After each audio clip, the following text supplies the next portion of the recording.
اعوذ باللہ من الشیطان الرجیم بسم اللہ الرحمن الرحیم۔ شروع کرتا ہوں اللہ کے نام سے جو بڑا مہربان اور نہایت ہی رحم کرنے والا ہے۔ جو حق کے سوا کسی اور ذریعے سے عزت طلب کریں وہ ذلت اٹھاتا ہے۔ یتیموں کے سامنے اپنے بچوں کو پیار مت کرو۔ اگر سوال کرنے کی کوئی ضرورت پیش آئے تو اس طریقے سے سوال کیا جائے کہ جس سے آبرو میں کوئی کمی نہ ہو۔ دنیا تم کو اس وقت تک نہیں ہرا سکتی جب تک تم خود نہ ہار جاؤ۔ کسی نے حضرت علی رضی اللہ تعالی عنہ سے پوچھا کہ جب پہلے ہی ہماری قسمت لکھ دی گئی ہے تو دعا کا کیا فائدہ؟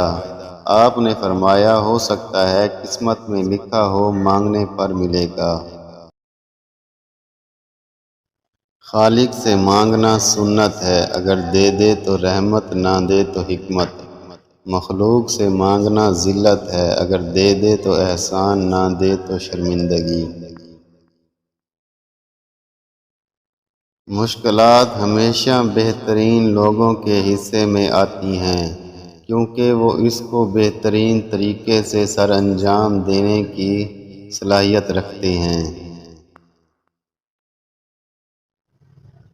بے شک اللہ تعالیٰ کے بندوں میں سب سے زیادہ پرہیزگار وہ ہے جو خود غرضی سے زیادہ دور رہے۔ جو شخص اللہ تعالیٰ کے عذاب سے ڈر کر پرہیزگاری اختیار کرتا ہے